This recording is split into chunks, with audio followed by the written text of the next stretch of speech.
Hi. Um, I don't know what I'm doing. I don't even know if this is working. I don't even know if this is working. And if anybody's watching. So it's saying that it's live. So I'm just gonna assume that it is, and I'm just gonna start talking. If anybody, I don't know if anybody is watching this, can you maybe let me know if you can see me and hear me? I don't know whether I should maybe wait and see if anyone is watching. I'm gonna God, you see people doing this all the time, and you're like, yeah, this is simple. I have no idea what I'm doing, so I'm going to wait. It says I'm live.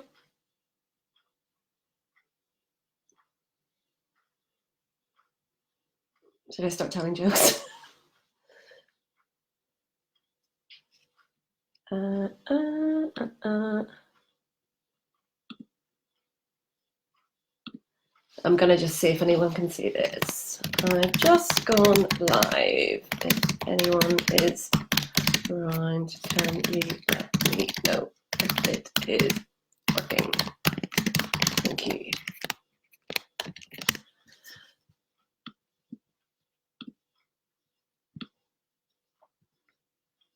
Oh, hang on. There's like a little eye thing, and it says that there's 6 people. Oh God, I don't know. Okay, I'm just gonna. Do you know what? I'm just gonna talk. Because the thing is, originally I was actually thinking about pre-recording this and just posting a link. But I thought if I do that, I'm never ever gonna do it. I just need to feel the fear and do it anyway. Okay, so and I didn't do this for people to comment. So do you know what? I'm just gonna start talking. And if anyone wants to just say, yeah, I'm here, I can hear you, or I can't hear you, or I can't see you, just let me know, because hopefully it's gonna record anyway. So it shouldn't really matter if anyone's here. Anyway, oh my God, I'm procrastinating. Okay, so hi. Yeah, 1 year no beer, day 365. Bring it on. So I want this to be as natural as possible. This is a really, really big deal for me to be doing this to start off with, which I'll come on to. Those of you who know me well know that I freaking hate having my photograph taken. I hate being on camera. It's just one thing that terrifies me. And, if you told me a year ago that I was going to be sitting here doing this, never mind, talking about alcohol, talking about anything, I would have gone, not a chance, not a chance. So it's a really big deal from that point of view. I've made some notes because I am quite nervous. I'm not actually nervous about what I'm going to talk about because I don't feel any shame, and I actually think it's a really interesting topic, and I'm just more nervous about doing it justice and fluffing what I'm going to say. And I'm not going to say everything that I'm feeling that I've kind of covered in the last year, because I don't want to. That'll take all night for a start. I really want to try and do a sort of a quick overview. And again, I don't know how these things work. If anybody wants to ask questions, I don't really understand, but I'm just going to talk and hope for the best. So yeah, here we go. And I should probably say, as a disclaimer, and as I've said a few times that I've posted about this along the way, I'm not, I know I've gone through this experience, but I'm not going, hey, I am the be all and end all, and and drinking is bad, and you are bad, and you must not drink, because it's not about that at all. It's really not about that. So it's not about preaching. So if anybody's watching thinking that's what's coming, please, it's not. I just want to talk about my experience. I think it's safe to say that everybody is totally different. We're all totally different. We all, for the people who do drink, we all drink in very different ways. Some people drink a lot of the time and enjoy it and don't get hungover and it doesn't bother them. Fair play, brilliant. Some people don't drink much and it doesn't bother them. Great. There are all sorts of people. And again, what I think is what I found is, I think that my experience is I'm not alone in what I've gone through and how I felt. And I kind of know that because, as I've said, I've shared, I think it's maybe 3 posts along the way. And each time I have, people have either commented, on the post, or they've got in touch with me privately and said, I feel like that.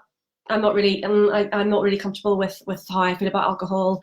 I can't believe you're doing this. I couldn't do it. Blah, blah, blah, all this sort of stuff. So it kind of feels like there is a conversation going on, and I feel like if a year ago, it's only really been, or maybe it's only because I've noticed it in the last year, that people are really starting to talk about booze and about our relationship with alcohol. I mean, you know, there's that really famous Adrian Childs documentary. There's more people in this kind of quit lit, as they call it. People are talking about it, and I kind of stumbled across it by accident, and I'll talk about how that happened. But I really wish that someone was talking about this sooner, because it's had such an impact on me, taking a break from booze.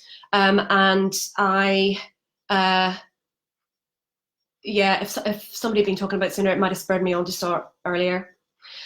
So I suppose I'm really talking to anybody who's a little bit curious, anybody who drinks a bit, or, you know, it's just like, you know what, I just maybe don't feel great, and maybe what she's done might be relevant for me. So yeah, and I kind of want to let you know that it's nothing to be ashamed of. If I was ashamed, I wouldn't be sitting here doing this. There's absolutely nothing to be ashamed of. You know, at the end of the day, like, the one thing I'll maybe say about alcohol without going all preachy is that I think, you know, it's safe to say it's an addictive substance. And if you find that it gets a hold of you a little bit, to whatever extreme that might be, it's okay. You know, it's not necessarily it's not your fault. So it's all right to feel a wee bit crap and a wee bit out of control, but it's also possible to take back control. And that's kind of what I think that I've done. Okay, so that's the disclaimer. So what I'm going to talk about is talk a little bit about me and my drinking career, if you want to call it that. What led me to what I'll call 1 year no beer, as you've heard me talking about. How I did it, how I found it, how it's been. Then I'm going to talk about, I've asked a few friends and family members I kind of know how I feel, but I've asked some friends and family members to send me their thoughts on how they think that who've seen me along the way, along the year, what they've noticed, if it's anything different, good or bad. If you're one of those people who's done that, don't worry, I'm not going to name you. It's all very anonymous. But I thought that I would maybe kind of look. I haven't looked at these yet. I've asked them to send it through to me, and I haven't looked at any of them. So I thought that I'll kind of have a look at some of those while I'm here live, and maybe pick out a couple of comments and just kind of react to it. Might be interesting. Who knows? And then what's next? And then maybe just along the way, if there's anyone out there who, again, is just thinking about booze and maybe taking a break from it, you might get something out of this. If you don't, I'm sorry, but, you know, if you do, then that's great. And, you know, I'm here. I've said it before. I'll say it again. I'm here to talk at any point if anybody wants to chat. So yet again, I really don't. Do you know what? I don't know if this is live. I don't know if I'm meant to be able to see people commenting or what the story is. Yeah, I don't know. I really don't know. Okay. Right, fine. Okay, so, right, about me. So I got loads of notes. I'm going to try not to refer to them too much. Okay, so I grew up, I was a teenager in the 90s, you know, great times, Britpop, kind of 90s dance classics, and it came from a really, you know, good family. I'm the youngest of 3 daughters, you know, fantastic parents. I think, and you can correct me if I'm wrong, I think I'm really, really typical of my generation. We sort of, drinking was always seen as being glamorous and cool, from you know, Oasis and Blur and kind of rock stars falling out of hotels, through to Sex and the City and all that kind of stuff. Okay, yeah, my sister Leslie has said, yes, you're live. Okay, thanks, Les. So I'm just going to keep going. The other thing I should say is I'm sitting in a room and I pull the curtains and I don't even know if the lighting, I don't know how to do this. The lighting could be crap. I'm really sorry, but I'm just going for it anyway. Anyway, sorry. I'm talking crap because I am nervous. Fine. So anyway, yeah, teenager in the 90s, generation whereby, you know, you start drinking and, you know, I don't know, it's different for everybody. You might experiment a bit from the age of 13 or 14. It's probably from the age of about 16 is when, you know, it would be that at the weekends, we'd either go round to our mate's house when our parents were out. Sorry if my mum's watching, sorry. It happened, I think we all did it.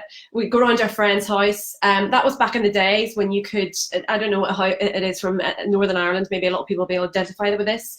We used to go around our friends' houses and we would we would get the person who looked the oldest, we would phone a taxi and get a taxi to go to an off license and get booze. Mum, I'm really sorry, but it's fine, I'm fine.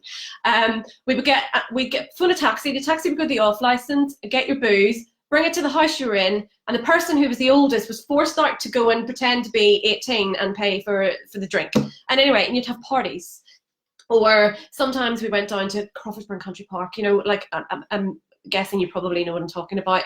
And then whenever you were old enough, you'd get your fake ID, your Isaac card or your Use It card, and then you'd have your fake ID, and then you'd go into Belfast. Or on a Friday night, you'd go to Kiltroyan, and then, which is where everybody went, and then on a Saturday night you'd go into Belfast and go to the M Club or go to the Crescent or Lavery's, wherever that might be. And then as you got older again, a thing that we did in school in lower and upper sixth was formals. So it'd be during the week of a Wednesday night, your parents would give you permission, you'd get all dressed up and you'd go to the Le Mans or the Royal, and you'd go and you'd get all dressed up and you'd just go and you'd get drunk and you'd pull boys or girls or whatever you were, and you just pull people, and then it would be the talk of the school. And you know, thank God back in those days we didn't have the technology that you have these days, so you kind of, people would talk about you but then it would be forgotten about the next week. So anyway, that was that, and it was great. You know what, I can't look back on that with bad memories because I had such great times. And then get to university, you're away from home for the first time. And again, I think it's changed now because they say that millennials don't party in the same way, they don't drink in the same way that we did. But you went to university and it was all about being away from home for the first time. So, you know, you would study a bit, but it would just be about going out and partying and boozing every night. And sorry, there's a couple of little things here. Okay, somebody can see. Right, okay, fine. Sorry, I don't mean to keep getting distracted here. So go to university, you study, get your degree or whatever, and then, but you drink. It was all about drinking because that's what everybody did, okay? So go through university, you know, got a degree, all great, loved it.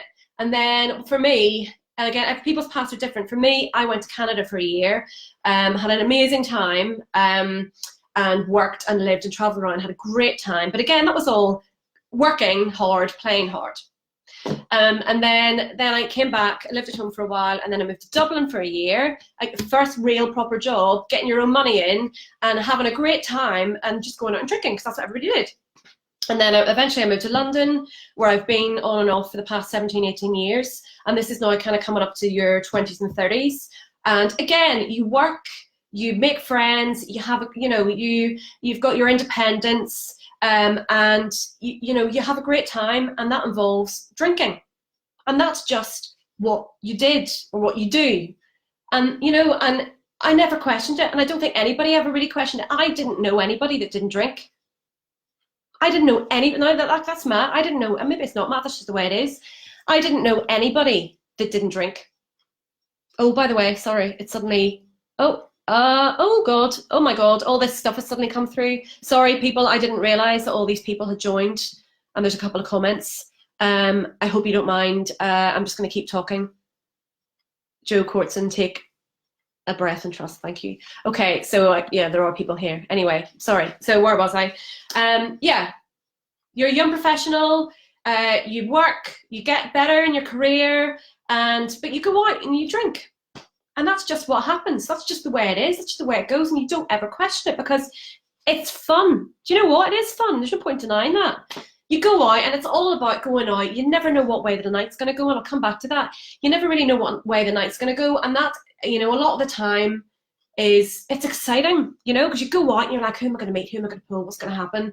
And then, you know, the night can go a certain way, and then the next day it's very, especially with girls, it's all about getting on the phone, what happened last night, chatting away, catching up, the debrief. It's all good fun. But you know what? Alongside that, there's also hangovers. and there's feeling like shit. I'm sorry, I'm going to swear. Don't mean to swear. There's feeling like shit. There is, you know, I think we've all said and done things that we've regretted when we've been drunk. You know, times when you drink too much. You know, you're having a good time and you just don't know your limits and you get carried away.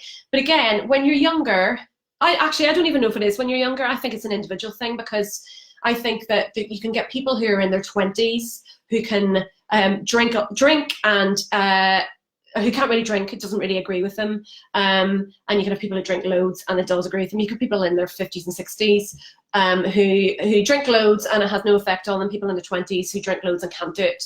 I hope I'm making some kind of sense. So I think everyone's different. But for me, it's just what you did. And you know what? It was fun. I'm not going to take back any of that. And through this year, I've kind of looked back a bit and gone, should I regret all those times? But I can't.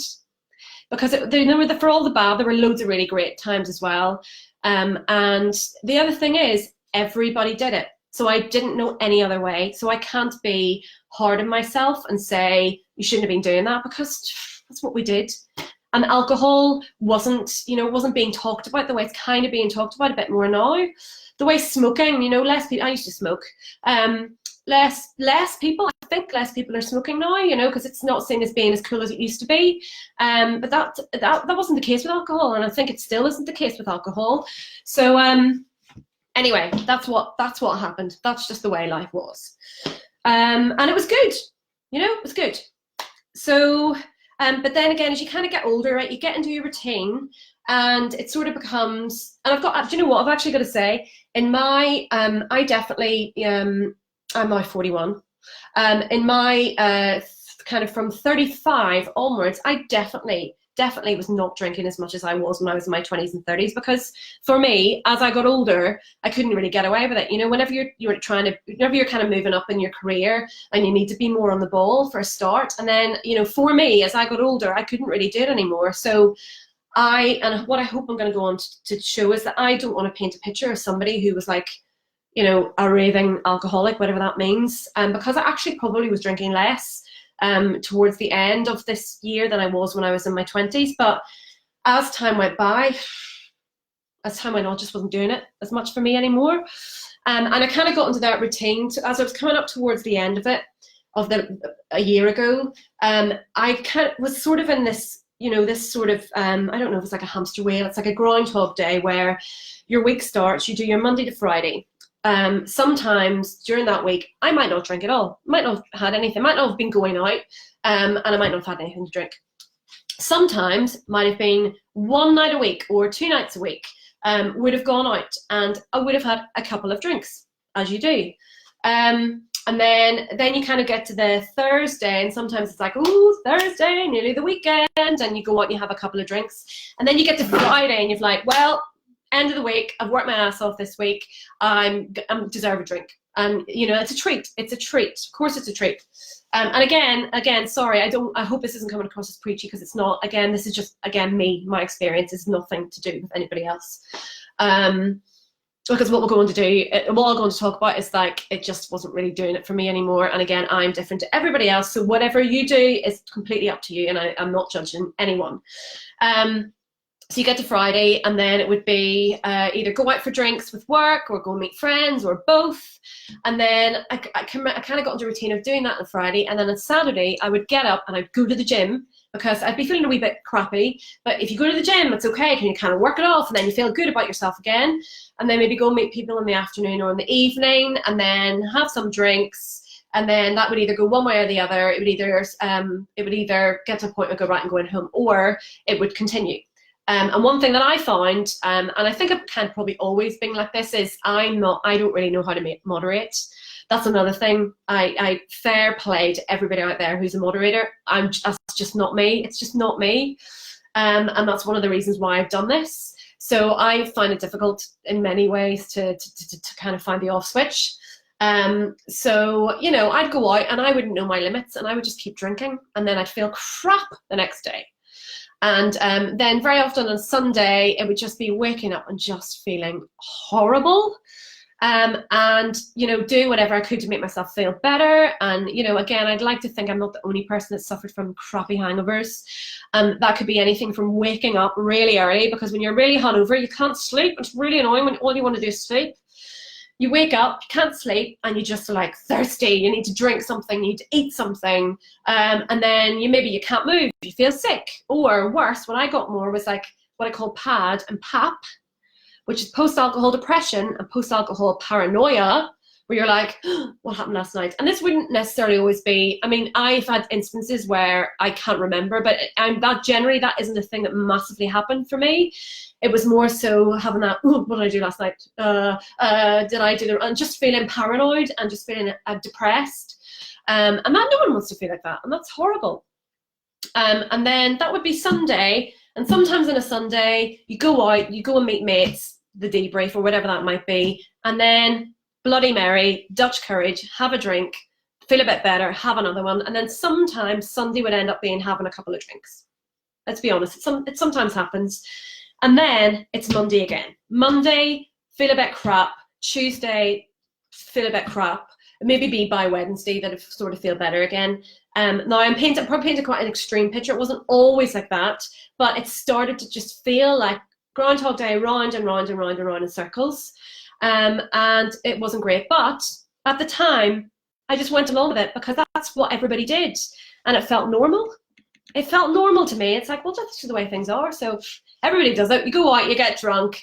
You might, be a bit silly. You might win the prize for being the drunkest person, but it's always great crack to talk about it the next day and to laugh about the night and all these great experiences that we share. And, and that's just the way it is. So anyway, that's sort of leading up. I hope that's made some kind of sense and I haven't gone on too much. So anyway, then I'm trying to think about what it was that changed things, because definitely something was that changed things. And as many of you know, about a year and a half ago, I quit my job, that with no job to go to, and that had been building up for a while, and I just was so busy and stressed, and I'd been in the same, again, Fruit, love you, so many great friends from there, amazing experiences, loved the work that I did, but and I think probably the drink, I don't know, the drink was a part of this, but just so many different things combined together, and I just couldn't see the wood for the trees. And I kind of felt like I needed to do something else. I needed to go and do another job. And I've always kind of wanted to work with charities, and that was something that's been in the back of my head. But I could never find the time to take time out and figure out what I wanted to do and find another job. So I made a really bold move, and I just quit with no job to go to. And I thought, you know what? I'm just going to go. I'm just going to quit. I'm going to take the risk. It'll figure itself out. At the same time going, oh my God, what am I doing? Sorry, just having a drink. It's not vodka. So I left at the end of December 2017. And then I think that created some headspace, which is something that I haven't had for a very long time. I was just in the rat race, London, but anywhere. We're all on our own. We've all got our own stuff going on. We're all busy and we've got our own things that we're dealing with. And suddenly I stopped. I wasn't working, and I just had a bit of time. And I just started to think about things. And in the middle of all this, one of the things I was thinking about was drinking. I was like, do you know what? I'm drinking, and it's not really doing it for me anymore, and I don't really massively want to do it, but I'm still doing it. I don't understand why. What is it? And that was playing in the back of my mind for a while. And I'll say it had been months, because that was December 2017, and I started doing this in July 2018. But I think it was in the back of my mind for years. In fact, I know it was, because I've done dry January before, thinking I'm going to take a break from the booze, and I do dry January, as many do. You post on Facebook, yeah, I can do this, and you get to your midway point. In January, I probably didn't really go out that much, because I'm like, oh, I can't go to a pub, I can't go anywhere where people are drinking.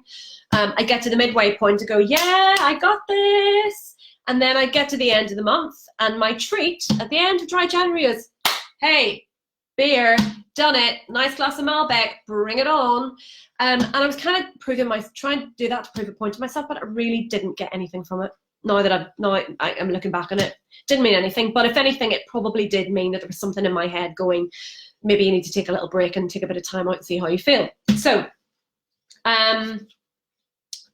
anyway, quit my job, got a bit of headspace. And then I decided that I would try this moderation thing that I was hearing people talk about. And they talk about the recommended weekly intake for adults is 14 units. So I was like, okay, I'll do that 14-unit thing. I can do that. So I did it, and I did it for a week. And my mate Laura will be on here. I remember, I think she said she joined. She's still here. We met up. And I was like, yeah, I'm doing this 14-unit thing, and it's really good. And I'm just having this little wine tonight, and I can have 4 units on Friday night. And it's like, hey, this is amazing. I feel great. I did that for 2 weeks. It was great. Tell you what, you see, whenever you do that, it really makes you realize how much we drink. I'm sorry, I'm putting it out there. It's not just me, it's a lot of people.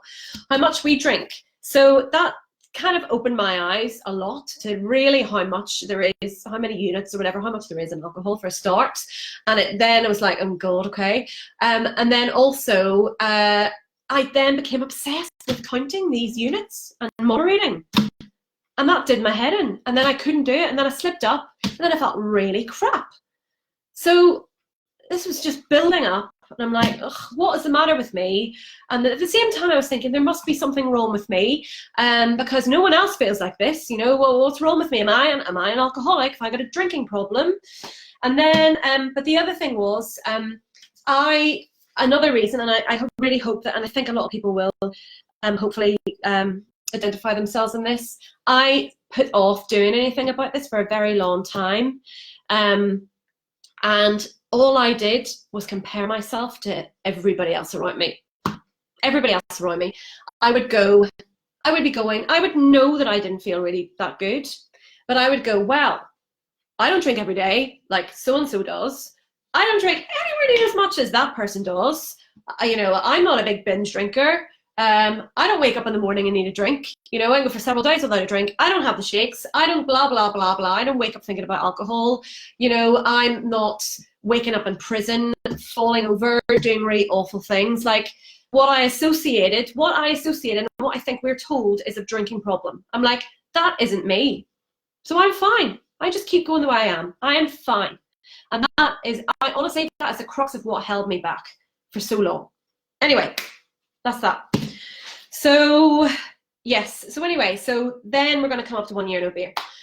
So I stumbled across this 1 year no beer, and it was really by chance because my sister Laura has a business called Shine Offline, and it's all about helping people to sort of look at their relationships with their mobile phones and with social media and with mobile technology.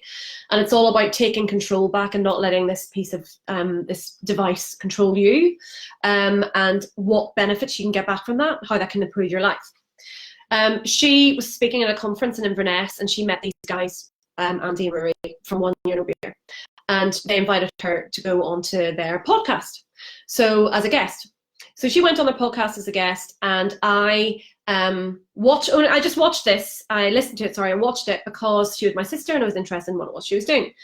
So anyway, that's how this all kicked off. So some of you have heard of 1 year no beer, others haven't, but you know, I'm not being paid by them or anything. It's just something that to help me to go down this path. And it's basically these two guys who are both city traders, city bankers, sorry, Andy and I are friends on Facebook. If you're watching this, I hope I get this right in some level.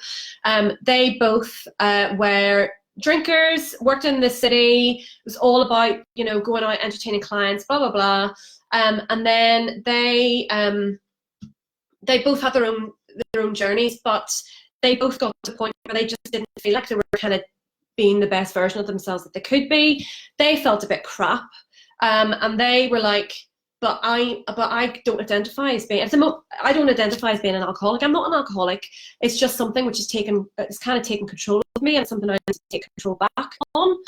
And you know, the message that was out there was, and I think it's still out there, is that there are two kinds of people in this life. You've got your alcoholics, who are the people that I described a minute ago, your person on the street who's homeless, who's got their brown paper bag, or person who wakes up in the morning and can't, you know, drinks a bottle of vodka a day and all this kind of stuff. You've got these people, and oh, God love them. And then you've got everybody else, all the rest of us, we're fine. And they were like, they just felt, that's not, I don't identify with that. And they'll be like, and this is all ringing very true to me. I don't identify as being an alcoholic, and I don't want to label myself as being an alcoholic because it's just, there's such a stigma. And again, sorry, if anybody out there identifies as that, again, fair play. It's different for everybody, and this is just my experience. And I know the 12-step program and all that kind of thing. It's amazing. It's amazing. It's amazing. And you know, again, everyone's different. But for the 1 year no beer, kind of touched it touched a chord with me because I really identified with what they were saying. And also they were going. They were like, we want to help people to maybe take control back and just look at their relationship with alcohol, question it, and maybe say, you know, what can I do to maybe, I want to take control back. Sorry, I'm being slightly distracted by people who are commenting. I'm going to come back to that. I'm just going to keep talking. Hope that's okay. Because I don't want to use my train of thought. So, yes. So their whole thing was, you don't have to quit drinking forever. There's nothing wrong with you. Why don't you just set yourself a challenge?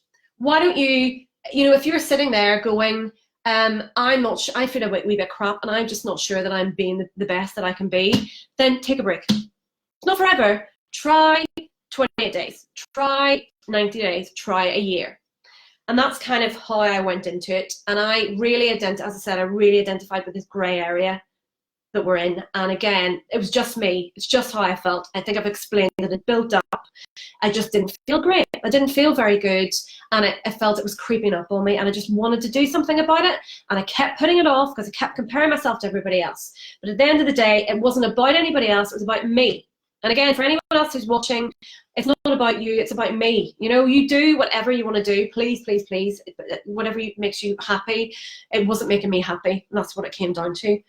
And then I'd heard that, I'd heard about these guys. I started reading about it a little bit, and then it was last, but I was putting it off because it was like, it's summer, it's festival season, it's somebody's birthday, it's Saturday, you know, I've got to go to this party, I've got to drink there. How can I not drink there? Oh my god! And then eventually there was a weekend in particular last July. Two things happened. Firstly, Latitude weekend was on, and I had friends who were going, and I could have gone. Now, for various reasons, I didn't go. Well, you know, I'll blame finances as part of that. But do you know what? To be honest, part of the reason why I didn't go was like, I don't want to go to a festival and drink all weekend. And the other thing is, because I'm an ex-smoker, especially around festival season, if I start drinking again, I'll just start smoking again, and then I feel doubly awful. So I was like, I don't want to go because I just don't want to do that. That was the first thing. And then the second thing, I'm going to be really, really honest with you here. Instead of going to Latitude that weekend, I ended up going to the Barnes Fair, rock and roll. I went to the Barnes Fair with a really good friend and husband and their kids. And it's like just a big family, you know, in Barnes Common, and just chaos, kids running around everywhere and their parents like getting drunk, basically. And I went to that, and we were doing as everybody else was doing. Again, a normal Saturday, people were having a couple of beers, enjoying the music, enjoying the crack. So we had, and they had like a lovely little gin and tonic, you know, there's all the new gin craze that's coming up. So we had a flavored gin with whatever. And then we had a beer. And then I was like, okay, I'll go and get us another drink. And I went up to this stand that was selling, it was like a pop-up bar, and they were selling beer. And their barrel had run out. And the guy had gone to change the barrel. He had to go inside, bring it out. Anyway, this took time. So it took about 5 or 10 minutes. And I found myself standing there waiting for this barrel to be changed. And I was just getting really agitated and going, people are going to change that barrel, mate. Where's the beer? Where's the beer? And I was like, I just really wanted a beer. I really wanted a beer. And I really wanted that drink. And it just was like, it hit me. And I was like, oh my God, this is not right. This is not right. Sorry, I'm getting a bit emotional thinking about it. And it's just not right. I can't go on. I can't do this anymore. I can't go on like this. I've got to do something. I've got to do something. I can't keep putting it off. I can't keep comparing myself to everybody else. At the end of the day, it's about me. And here I am. I'm letting this very lovely, cold, crisp pint, I'm letting that control me. I can't do that anymore. So that was it. I was like, right, that's it. I can't do it. I can't do it. I can't keep putting it off. This is it. So I'll be honest, that I kind of decided this is going to be the last day I'm going to do. And at that point, I should say it was only going to be 90 days. I was like, I'm going to do 90 days. Oh! And I'll be honest, I went home and I made myself a really nice dinner, and I got a really nice bottle of white wine, and I chilled it and everything. And I knew that this is going to, I knew it, I just knew it. And I enjoyed it. And I had my last couple of glasses of wine, and then that was it. I was like, I'm doing it. I'm doing it. Don't know how the hell I'm going to do it, but I'm going to do it. So that was that. So that was what then became this challenge. So anyway, next point. How the hell did I do this? I really hope this isn't boring. Oh God, I'm sorry guys. I hope it's making some kind of sense and it's resonating with somebody out there, because that's why I'm doing it. So 1 year no beer. They have, as I said, they've got different challenges you can follow. There's a 28-day challenge, there's a 90-day challenge, and there's a 365-day challenge. They've also got a website, they've got a Facebook group, they do podcasts. So anyways, there's a lot out there.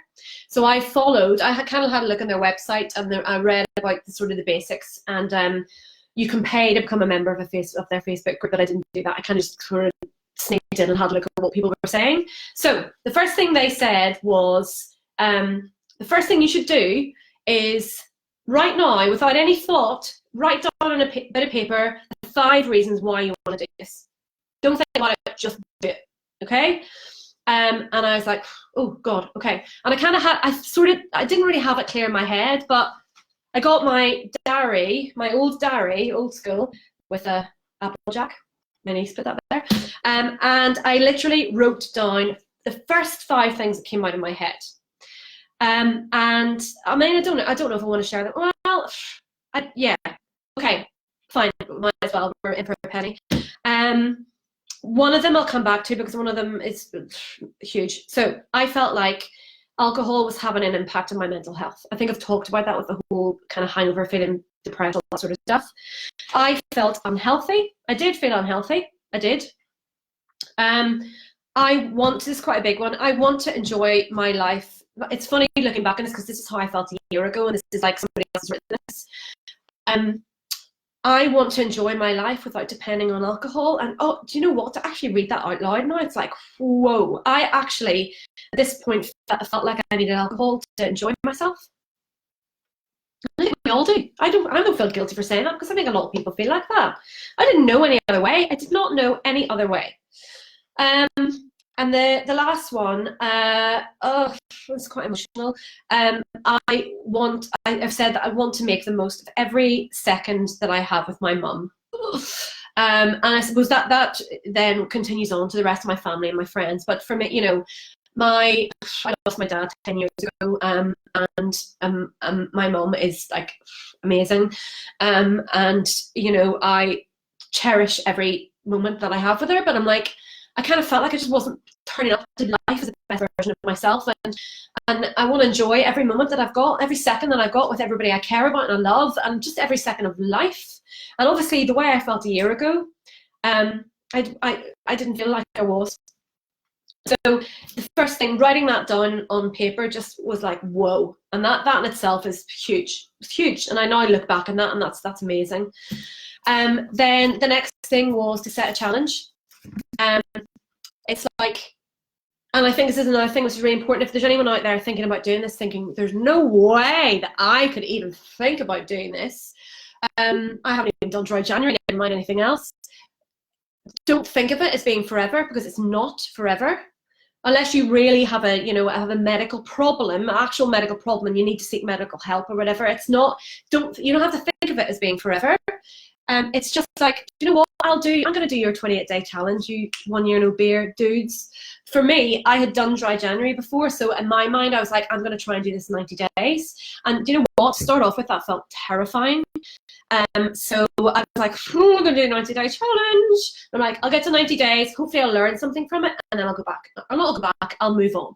And what I wanted to learn was, I wanted to learn about moderation. I wanted to get through this 90 days and have a break and feel better, and then at the end of it go, great, okay, I'll go back to drinking, and I'll be able to moderate, and I'll know that I don't need to drink to have a good time, and I'll feel better, and I'll have controlled what I do, and then quits in. So that was that, set a challenge, not forever, set a little goal. The biggest thing for me was that I went into the whole thing with a positive mindset. I went in with a completely different mindset than I had done when I did dry January.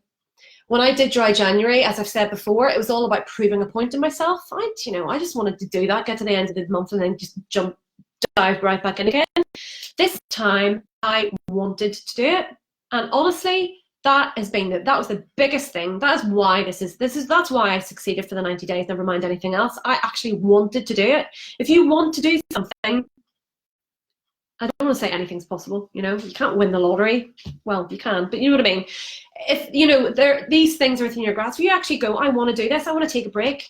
And it's difficult, but if you want to do it, you can do it. Look at me, I'm going all, you can do it, man.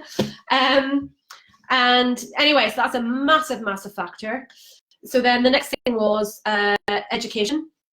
Because I was taking it seriously, because I wanted to do it, I was like, right, tell me about it. Tell me about alcohol. I want to delve into this. So I read in the 90 days, I read 3 books. I'll just quickly tell you what they are. I read Jason Vale, Kick the Drink Easily.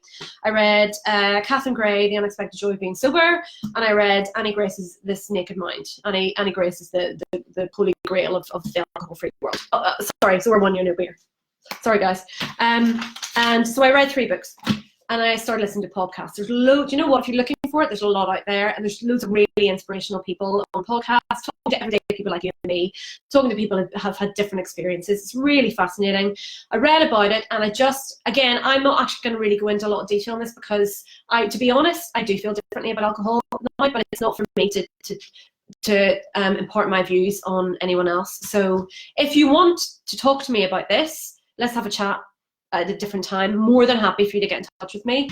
The point is, I do see alcohol in a different way now for whatever reason, but that's just me. So that reading, educating myself, really informed me. And I'll be honest, I was quite scared at the beginning, because I was like, I don't want to read about alcohol. I don't want to maybe change my opinion on it, because I love drinking, and oh my god, a glass of Malbec, a nice glass of rosé in the summertime, a pint of beer on a Friday. I didn't want to face this in a way, but I also did. So I'm like, get over yourself, man up, get involved. So I did, and that was a game changer.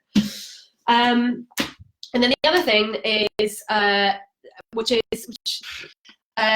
something I decided to do, and again, it's been really, really, really positive for me, is I decided I wanted to keep a diary. I wanted to log how I was feeling as I went along. And, it's...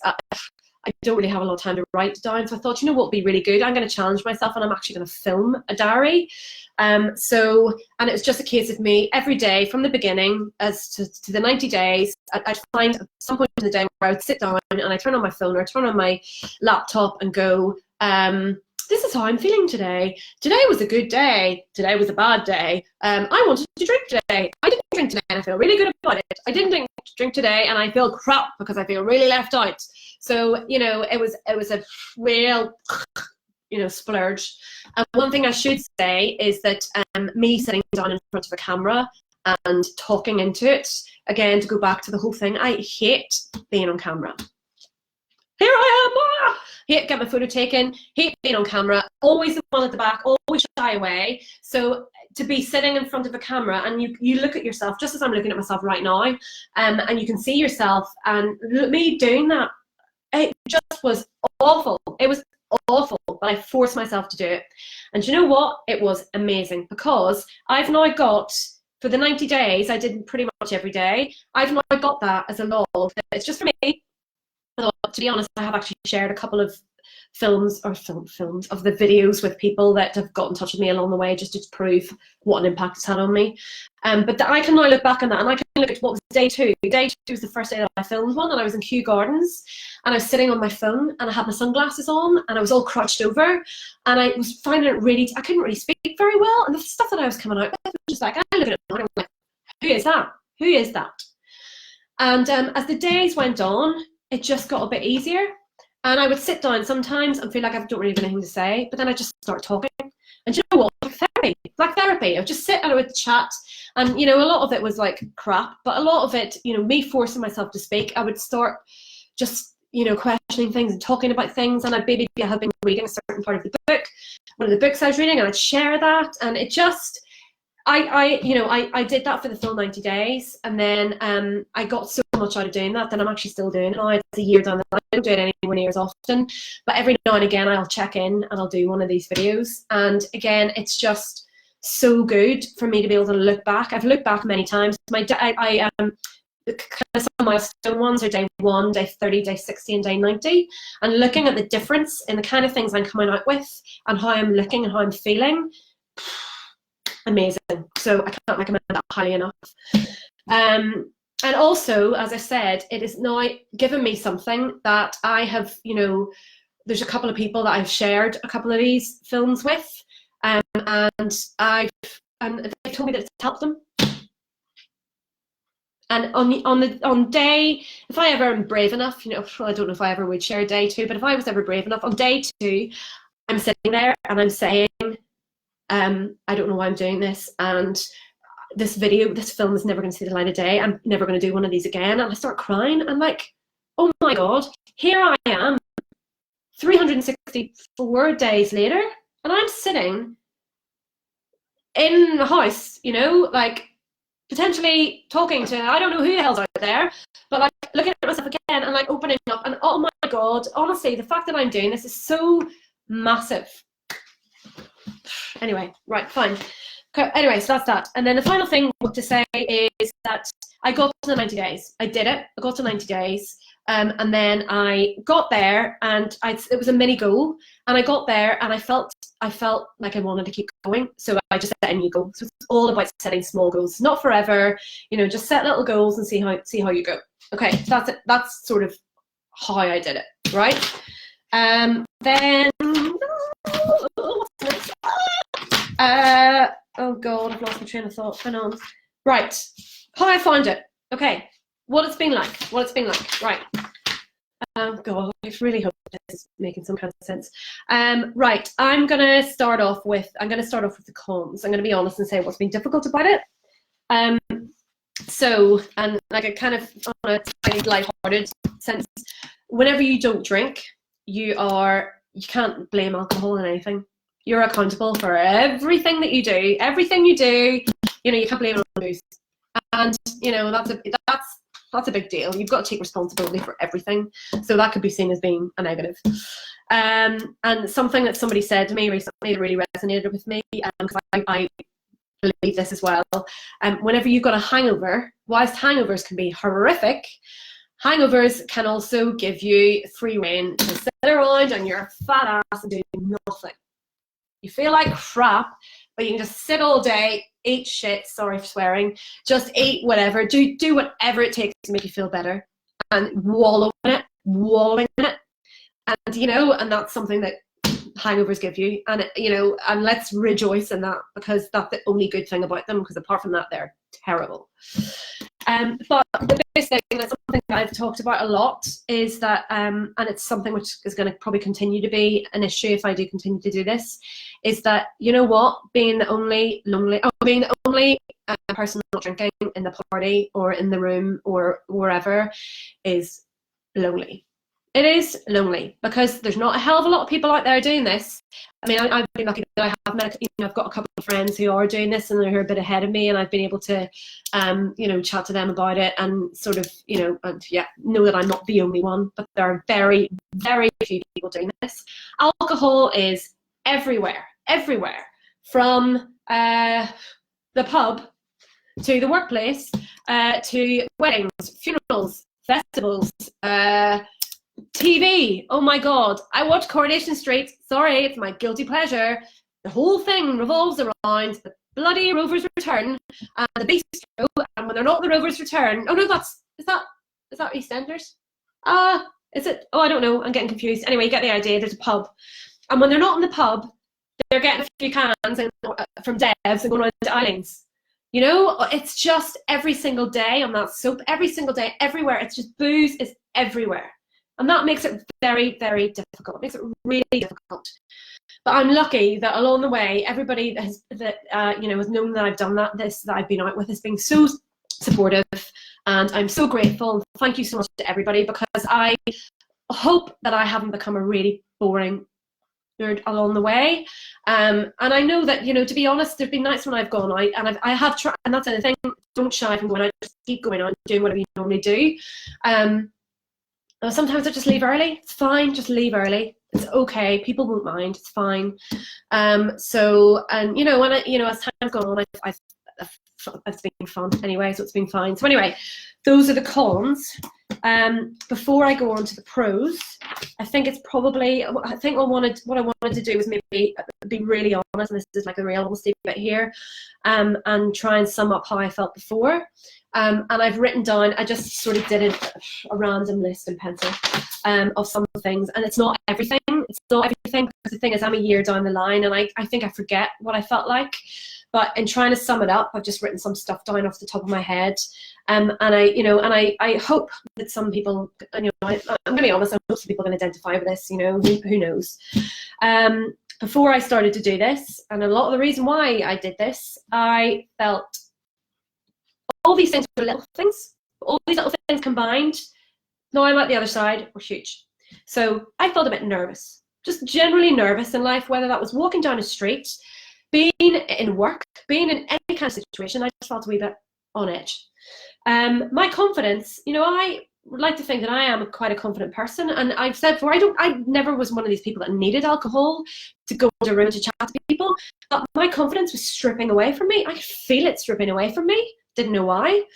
I didn't like looking in the mirror. I'm going to be so honest, and here I am looking here, and that's because I hated the way, and I'm still trying to come to terms. I don't like the way I look. I'm going to be really honest, and people that know me really well know that. And I don't talk about it a lot, because the thing is, I don't want to say this out loud for people to go, no, you're lovely, and I'm not doing this for attention. I'm not, I promise you, because sometimes when you do say these things, it does provoke people to go, what do you mean, you're lovely, so I'm not doing that. That's just the way I felt. It's just the way I felt. And it's all linked to me not having a very good opinion of myself. And it goes back to nervous, just a bit jumpy a lot of the time. I just, whatever, generally. There's one thing which has come up in a couple of videos along the way that I've noticed. I used to worry about getting ill. I used to worry about getting really sick. And I used to worry about other people getting ill as well. This is really weird. I don't know if anyone out there can identify with this. I just worried about getting sick.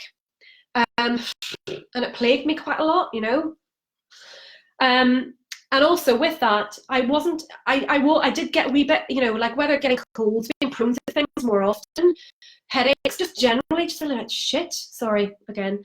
I just didn't feel great a lot of the time, but it was normal. That's just normal. All these little things, I don't put them down on paper, it's a lot, but all these tiny things combined didn't really feel like a big deal, because it was what was normal.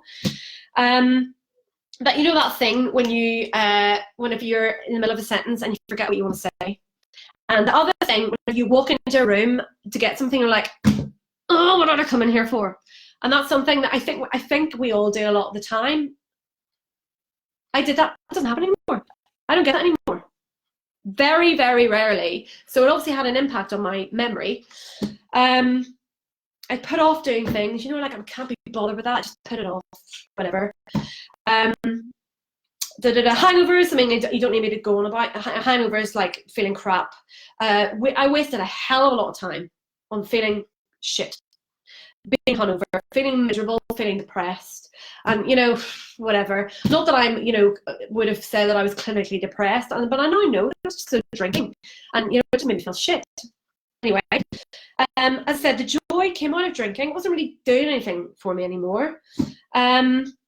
And also, one thing's interesting is no matter what I drank, how much or how little I drank, I just always felt a bit crap. And now the other thing I'm going to say, and this is the one thing on that list of 5 reasons why that I said I'm going to come back to, because it was a really big thing. Yeah, okay, I'm just going to say it. And I'm going to say it exactly as it's written down, and I don't really know what it means. Well, I kind of feel like I do know what it means now, but it's time I didn't understand it. I wrote down, word for word, I have a constant dull pain in the right-hand side of my head, here, like this, constantly. Bam, bam, bam, bam, bam, bam. And actually, do you know what? I feel like it was probably after I was been drinking. And it felt like, the way I've written this, I have a constant dull pain in the right-hand side of my head that feels like my brain is being damaged. I wrote that down, and then I read it out and was like, what the hell? What is that? What is that? But it would be the thing that would wake me up. And you know, and like it disappeared after about a month. And doing it now, even doing this, demonstrate it, God reminds me. Just didn't, it's just something in my head. I was like that. Do you know what? Since I have read what I've read and what I've gone through, I'm not, and plus all these things combined, I'm pretty sure that it was anxiety. Now, anxiety, again, what I've read, and again, this is again, not preachy, again, it's just me, everybody's different. They say that alcohol and anxiety are like best buddies. And all these things that I was feeling, and this dull ache in my head, all these things were adding up. And it was anxiety. And I didn't even know. I did not even realize that I was anxious. I had no idea.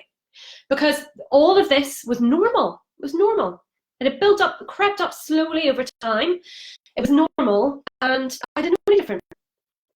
And it was about, I think it was about 30 odd days into me doing this, and I was doing I was recording one of my videos, and I was sitting, and I did what, I'd had a good week, it's been productive or whatever, but I was just sitting going, do you know what, I just feel a bit, yeah, I don't feel crap, and I don't feel great, and you know, and then I just started to talk with my around, and I was like, but you know what, actually, don't be so hard on yourself. I don't feel, you know, I don't feel a bit crap, I don't feel nervous, I don't feel, and my confidence is getting better. I was kind of listing all the things, and then I was like, and then I just suddenly said, you know what, yeah, I just don't feel anxious. And then I was like, oh my God, I'm anxious, anxiety. Looked it up, the meaning of anxiety, and I was like, this is it. I've been feeling anxious for I don't know how long, and I didn't even realise that I was feeling anxious. And do you know what? It was like, oh, I don't want to.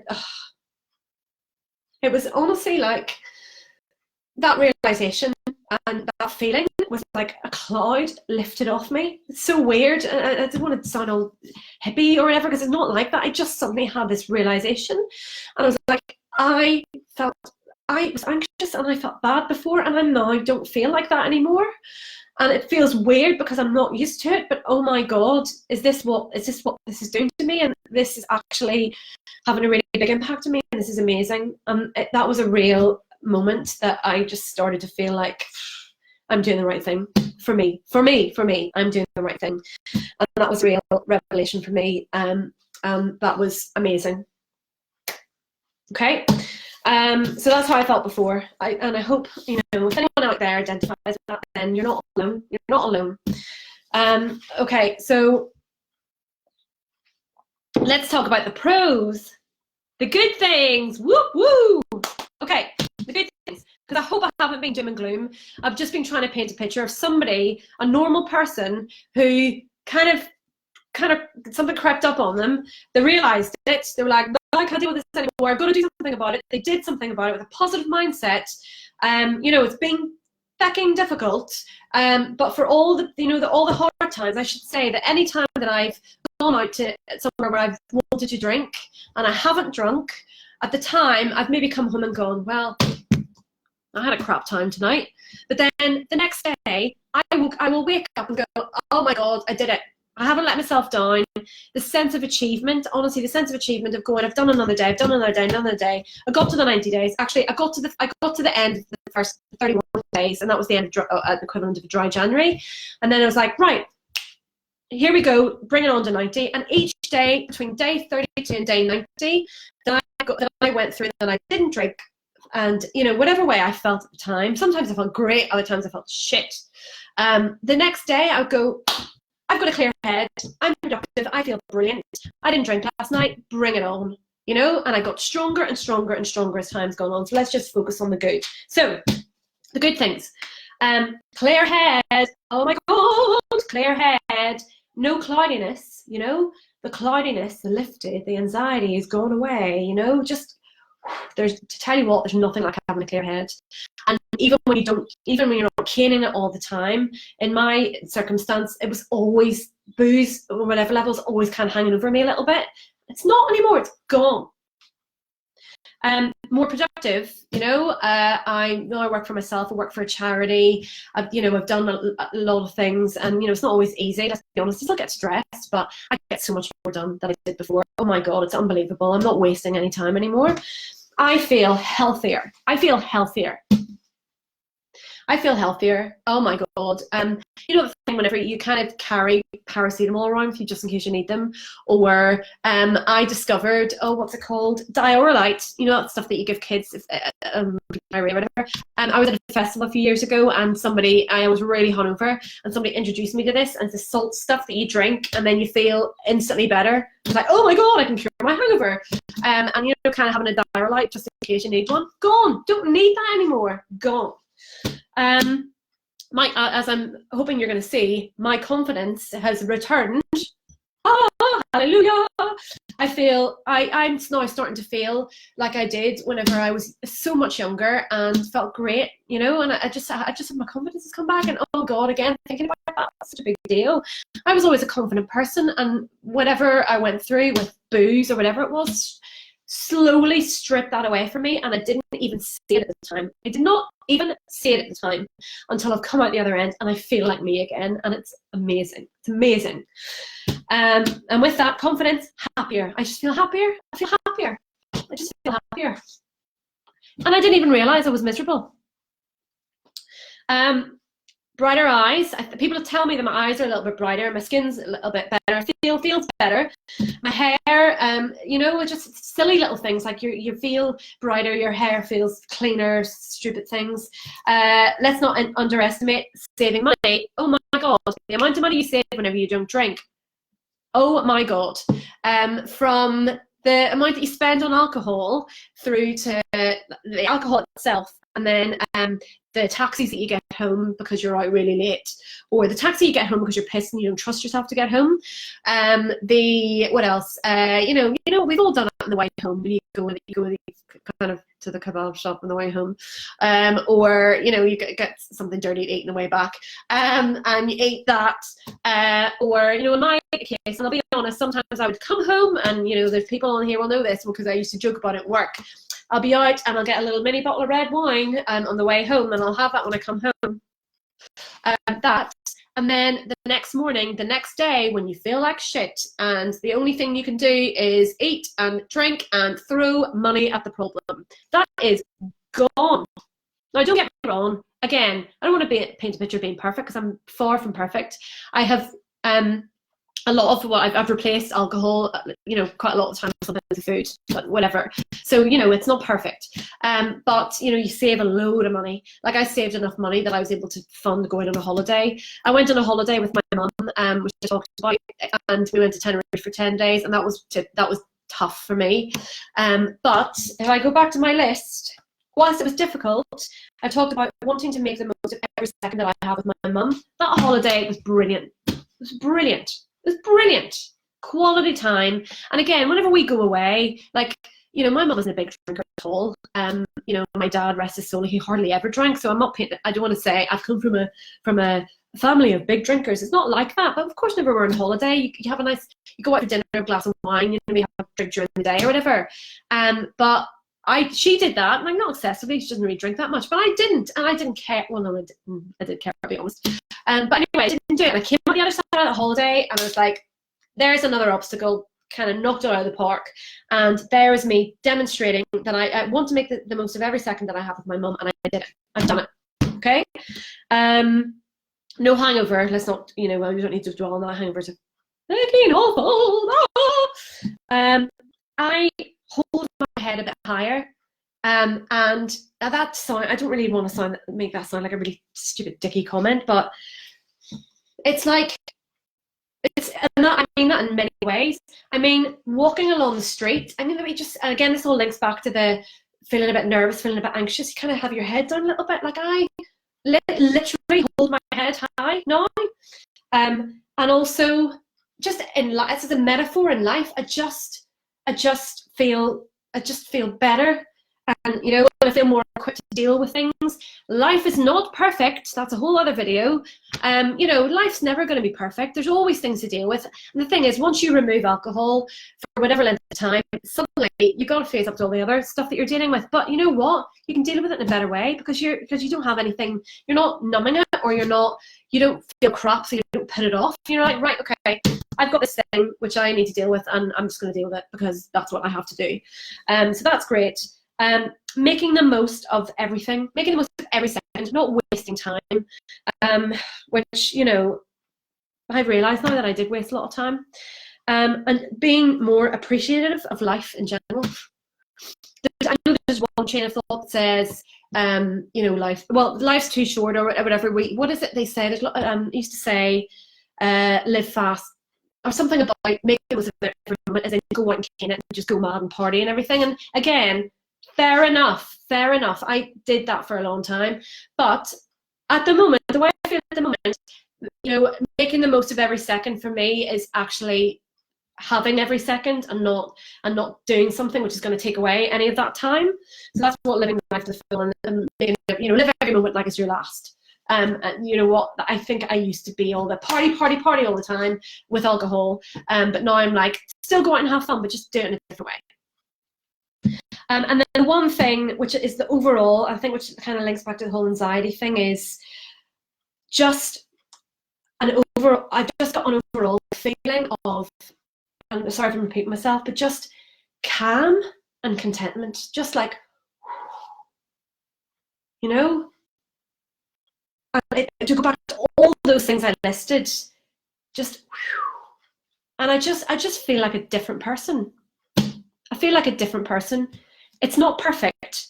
It's difficult. It has been difficult, and it's, you know, and well, I'll come on to what I'm going to do next. But I just, you know what, for all the difficult times, the difficult times don't last anywhere near as long as the freaking great times last. And it's funny because whenever you go through this, I don't really feel like I'm very good at many things, you know. Again, it's going back to kind of self-worth, but I've done this, and there's a real sense of achievement in doing something. It's saying you're going to do something and sticking to it. How many times have we gone, oh, I'm never going to drink again, and then you do it? Or how many times are you going to say you do something and you don't? And I've said that I'm going to do this, and I've done it. And like, you know, I got to 90 days, and they do say it takes 66 days to form a new habit. So, you know, dry January was never going to be enough for me. I got to 90 days, and I was like, I feel good. And it's difficult, but I just don't think I'm ready to stop this. So I'm like, I'm going to again, setting another small goal. I'm going to try and do another 90 days. And I did another 90 days, and I got to 180 days. And then the video that I did on day 180 was a bit more, do you know what? Whereas day 90 was like, wow, really emotional. I can't believe I've got here. This is amazing. But I still feel quite anxious. I'm going to a festival tomorrow, and I don't know how it's going to be. And to be honest, that festival that I went to, it was tricky. Because it was a festival that the year before I'd been at, and I'd drunk loads. Shake the High Road, great festival. Bring it back, Simon, please. I'd been to it the year before, and I had a great day. I'd been drunk with everybody else, and then fast forward to the next year, and I was on day 91, and there was no reason for me not to drink. I could have had a drink that day, but there was something in my head saying, just keep going. So I did, but that day was really difficult because I was like, how can I have fun? I'm still thinking, how can I have fun when I'm not drinking? And those days still come and go. But honestly, as time goes by, they're less and less. So the film that I did on the video that I did in day 180 was more so, well, you know, yeah, I'm celebrating day 180. And actually, maybe the thing that I'm celebrating today and what I should feel good about is it's not really that big of a deal. It's not as big of a deal as it was at day 90 because it's just becoming a bit more normal. So then I was like, do you know what? I'm going to go for the beer.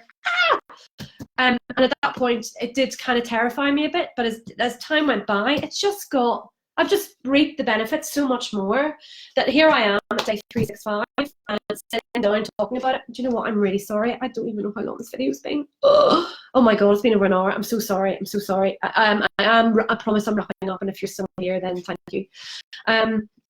So I'm like, as long as I feel like this, for all the shitty times, the good times are outweighing the bad so much more. So I've just got to keep going. So anyway, that's that. Fine. Coming to the end. Promise.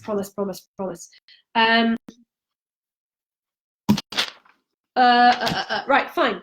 Oh God, right, feedback. Oh, okay. I said at the beginning that I asked some people, family and friends, to tell me. I know how I feel, but I would kind of be interested in hearing what other people think. And I said to a handful of people, if you don't mind, because you've kind of seen me along this way, can you just maybe send me a couple of sentences, a couple of bullet points on how you think how you see me change, if at all, whether it's for good or for bad, and just be honest with me. I can take it. So, oh my God, I've got this folder in front of me, and I haven't opened any of them yet. And I'm just gonna open a couple. I'm gonna be honest, and I'm not gonna say who it is that's done it, but I'm just gonna pick out a couple of choice comments, and I'll maybe try not to edit it. I'll try, if there's anything bad in there, do you know what, I'm gonna say it. I'm just gonna say it, whatever. Comments for. So here's okay.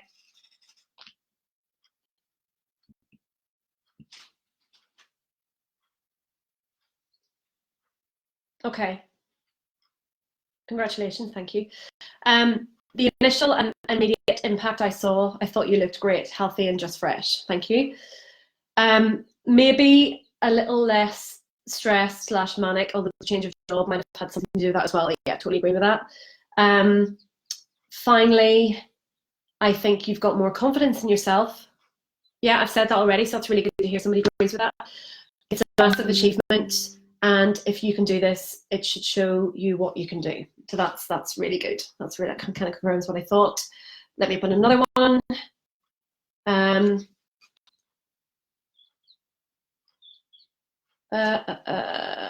Well done for sticking to it. Anything hard to do for a week, let alone 365 days. Yeah, tell me about it. Especially something which is generally part of everyday life, social events that occur, yeah, of which I've been at a fair few with you. I feel like you've done your utmost not to draw attention to the fact that you've not been drinking. Yeah, I really have. I have found that I've talked about it a bit because it's just such a big part of my life, but I've really tried not to as well, so that's good to hear. It helps. This is one person that I'm friends with that they're not really big drinkers, and she's like, I think it helps that we're not really massive drinkers. I don't think of a Lynne before and a Lynne after, because I've just always accepted this is you, whether you drink again or not. It's part of a journey. You're maybe more focused. You've been given a new lease of life in many ways. Yep. That's one. Okay, let me just find another couple here. Calmer, brighter, more grounded and content, more comfortable in her own skin. I don't know if I said that, but that's really, really true. She's been an inspiration to me, and we have adjusted our drinking habits to and embraced a non-alcoholic beer world. Well, that's one thing I haven't talked about. There's loads of really good non-alcohol options out there. Anyway, whatever. Okay, that's really nice. Ooh, okay, right. I'm very proud. Never doubted your ability to achieve it. Don't think much has changed. Fair enough, but perhaps you're come to appreciate things that we have admired more there. Okay, so fair enough. So maybe that's going back to the confidence thing.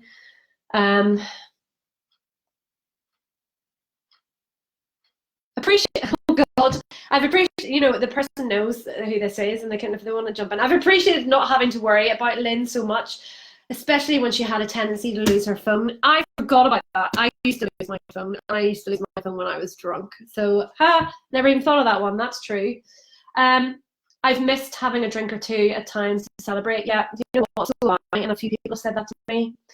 It is difficult. It brings attention that she hasn't been drinking. Yeah. I've also appreciated missing wine with her. This is one of the things we had in common. Yeah, you're so right. So right. Oh, okay. Her skin has shown the most improvement. Anyway, more brighter. Anyway, okay, that's lovely. That's a lot of stuff I hadn't thought about. That's good. Let's just do another quick one here. This is all good because this is all kind of ringing true to what I'm feeling. The plus and the minus. I'm sure it hasn't been easy. True, you've made it look so. You're the same gal, alcohol or no alcohol. The booze doesn't change this one way or the other. The one thing that I've taken from this experiment is that you've told me that you're happier, you're less anxious, you feel more confident, which obviously, has, yeah, good luck. Yeah, thank you. And then there's one more, which is in an envelope. One more. You look so much healthier, skin clearer and brighter, hair in excellent condition, shining and thicker. Oh wow, your whole physical appearance has changed 360 degrees. You look in better shape. More energy, it's true. It's great to be able to have a chat after a night out with your friends instead of having you fall asleep on the settee. Sorry, Mum. Oh, sorry. Sorry, that was my mum. Sorry, anyway, she won't mind. Anyway, yeah. I mean, it doesn't surprise me that you said that's fine. There's nothing in here which is really bad. It's great to prove to yourself and to others that it's possible. Yeah. And to have a great time when you're sober. Remember Tenerife, you with your zero alcohol beer or alcohol-free cocktails. There you go, there's her saying that. You're a credit to yourself and an example of others of what's possible if you're determined. I feel that you've achieved something great that not many people could do. Well, you know what? I have achieved something great that I put it out there that I think a lot of people could do it. It's all about how you feel and your mindset. And you know what? If you want to do it, you can do it. So anyway, so that's that. And then what am I going to end with? God, it's coming to an end. Finally, I really didn't think this was going so long. I'm so sorry. And then, yeah, so what's next? Hang on. Okay, what's next? I'm going to say, cheers. I'm going to have a drink.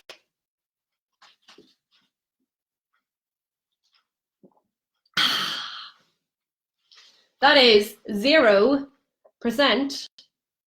Peroni Libra. It's free from alcohol. Don't know where that accent's come from. So basically, I am at 365, and as I said along the way, I am never going to say never. At the moment, today, the way I feel today, I don't want to drink. So I'm not going to drink. Okay, simple as that. I know that the difficult times, the good outweigh the bad, blah, blah, blah, blah. The way I feel today, I could have celebrated this with a glass of champagne, or a bottle of champagne, let's be honest. But I don't want to, so I'm not going to. And that's how I feel today. So instead, I'm going to have a Peroni Libra. But that's not to say that, tomorrow I might feel different. In a week's time, a month's time, a year's time, I might feel different. I just don't know. I don't know. And I'm not going to put pressure on myself because I think we put too much pressure on ourselves. And I've got to this 365.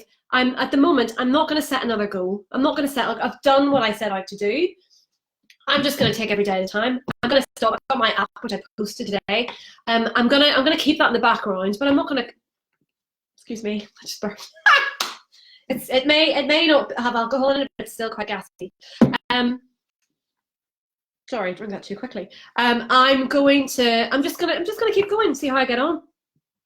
But one thing I'm gonna say is that if I do decide that I'm gonna have a drink, if I go to a wedding, or if I am out, whatever situation, if I decide that I'm gonna have a drink, I'm gonna have it, and I want to have a drink, I'm going to have a drink.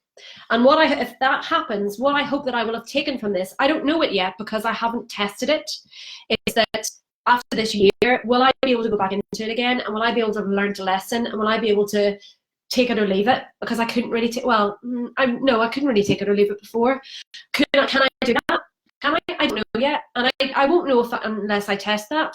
And there may come a time whenever I do test that, but at the moment, I don't want, I'm not going to. So, sorry, I'm not looking at these comments. Dawn Preston, stop glamorizing no alcohol beer. Bugger off. dumb. It's really nice. Yeah, you can get used to anything. So the way I feel at the moment, I'm just gonna keep going and see how I feel. And sorry, I've got distracted there by Dawn's comment. If I do start to drink again, I'm gonna be honest about it. And it might be that I go, do you know what? God, I got through this and I'm moderate, it's all fine. But if I find myself slipping back into kind of the way that I was going before, I'm going to stop again. I'm going to stop again because I know that it wasn't doing it for me. I know that it wasn't.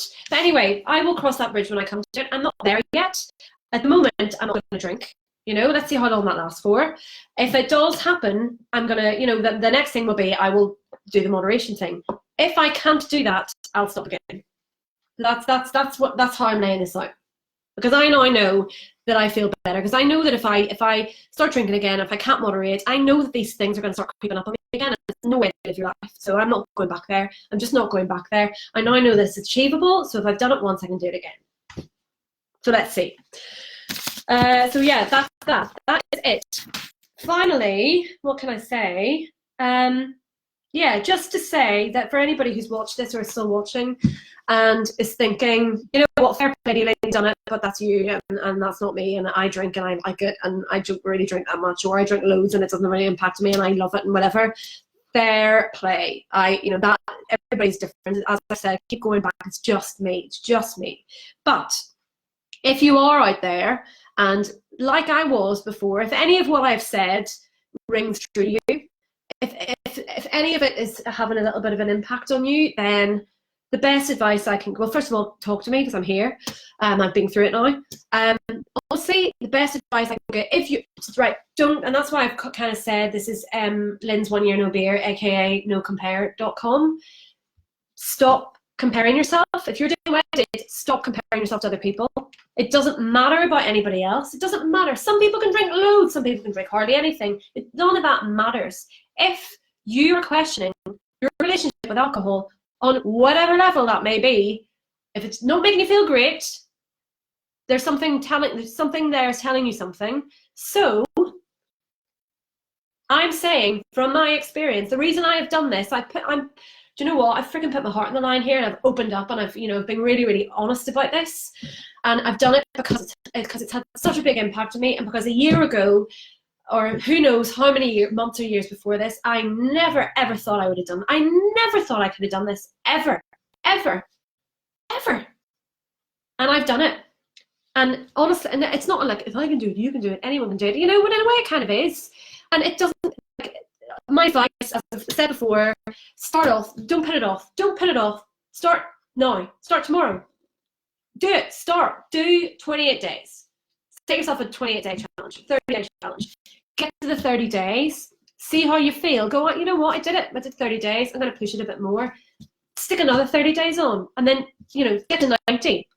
I never thought I'd get to 90. I got to 90, and I felt different. So then I was like, maybe I could keep doing this. So I kept going, and I've just set many goals as I've gone along, and that's been one of the massive things for me that has been the success. So honestly, just do it. Just do it. What is the worst that can happen? Honestly, what is the worst that can happen? You might actually feel great. So do that.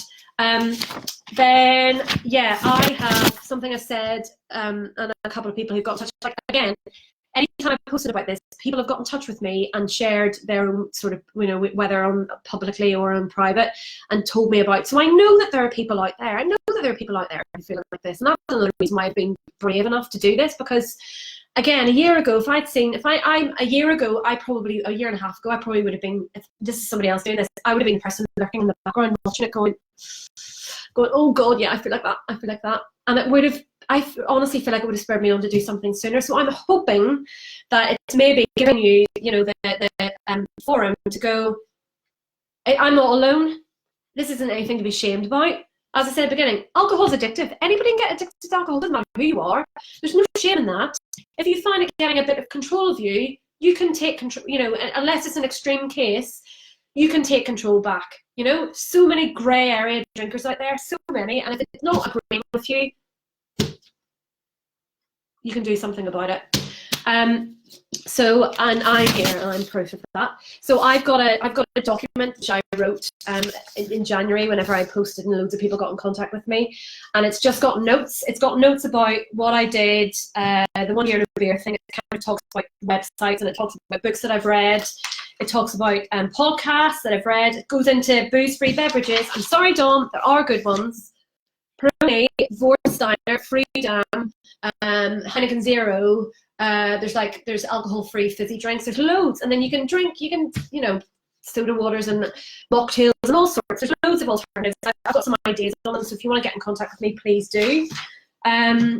Yeah, and then I've kind of listed podcasts and links, and I've also said think about doing a video diary. Honestly, the video diary, game changer. It's been really, really good for me.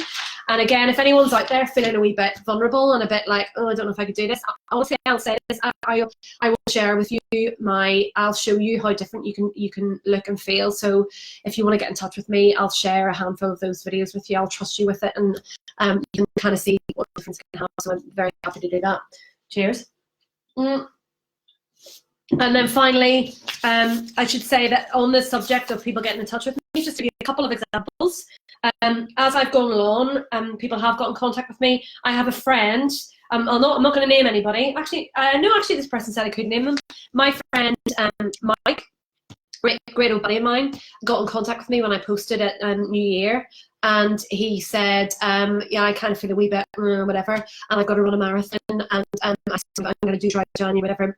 Mike, please forgive me if I'm not getting this right, but he basically ended up doing 125 days alcohol free, and he ran this marathon and he smashed it, and he achieved something, and he feels so good for doing that. So if I could have helped in any part of that, then great.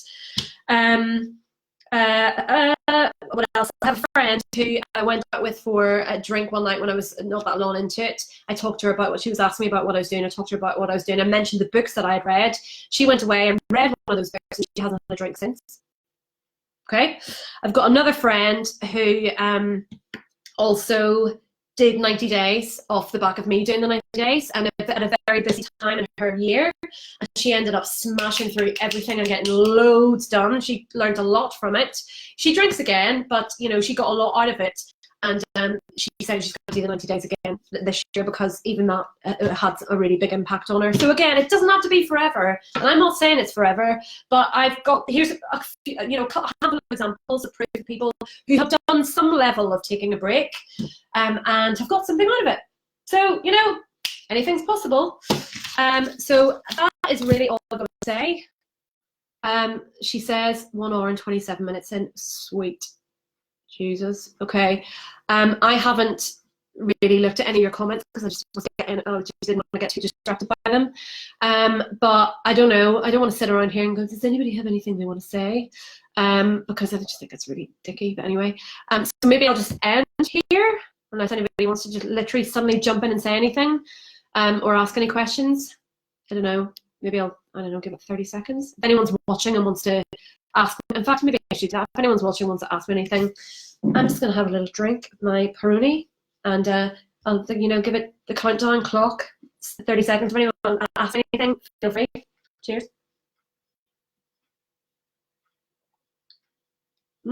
Very nice. You can drink a whole bottle of this and feel refreshed and not feel drunk or hungover the next day. This video is brought to you by Peroni Libra. Okay, Justin Dixon, love your work. Thanks. It's so embarrassing. Let me see. There's Dawn's comment again about stop glamorizing alcohol beer. Is the feedback on a request basis or on the comments on the thread? Oh, sorry, Sinead. I asked a few people who've seen me a lot over the year to give me their comments. That's where that's come from. There's just a few people saying, well done, thank you. Thanks everybody for being really supportive. God, it means a lot, because this is really, I've never done anything like this in my life. So maybe that's it. Maybe that's all. Oh, you comment. Can you make a nice shandy with it? And when is your podcast? Oh, shut up, Sinead. You don't need to make a shandy with it. Stick a lime in it, it's fine. You don't need to make a shandy with it because it doesn't have any alcohol in it. And yeah, okay, that's it. Anyway, I feel like I've talked enough. I'm going to leave it at this. And just again, just reiterate, if anybody wants to get in touch with me, if anyone wants to have a chat, if anyone's in London and wants to meet up with me, or if anybody wants to have a chat on Skype or message or anything, you know, I'm obviously really busy with work, but this means so much to me. And I just want to also end by saying that anybody who has got in touch with me and shared their stories and how they're feeling, thank you so much. That is so amazing of you to do that, to trust me with that. And it really helps to keep me accountable, and it helps me to remember, because I feel good. I feel really good now, and I forget what I felt like before. And sometimes people get in touch with me saying, I just feel shit and I can't really see a way out, and I don't really know, and there's no way I could do this. That reassures me that I can do it, and you know, that makes me feel accountable and makes me feel really good. And if I'm able to help anybody, then you know, it's always nice to be able to help people. So there. I don't know, I'm going to end it. What I'll say to end it off, the thing that I read, not that long into it, is that I read somewhere, I heard somebody saying this, and it really resonated with me, and I don't even know why I'm looking for it in a bit of paper, because I know it already. One thing I'll say is, I didn't realise how bad I felt until I started to feel good. And that is mind-blowing. I did not realise, I think I've talked about that in great detail, that all the little things that came together that made me feel crap. And I didn't even realise how bad I felt until I started to feel good. And that is worth sticking with for me. Not for anybody else necessarily, for me. So we'll leave it at that. Thank you for watching, for commenting, for supporting. And yeah, let's see what happens. I'm going to go forward, and you know, who knows what the next step is going to be, but I feel really positive and good about it. And Ronnie T, legend, there's the final comment. Ronnie T, you're a bloody legend. She was a few months ahead of me whenever I started, and she's like smashing it as well, and she's great. Ronnie, are we still seeing each other Wednesday? Let's chat about that. Oh, Nina, thanks, Lynne. Thanks, Nina. You said some really nice things as well. So anyway, I'm now just literally talking absolute shite. And I'm sorry for swearing, but I'm gonna go. It's Monday, beginning of the week. Imagine feeling hungover on a Monday.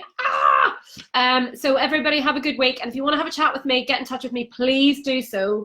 And yeah, that's it. I'm going to sign off and say thank you very much.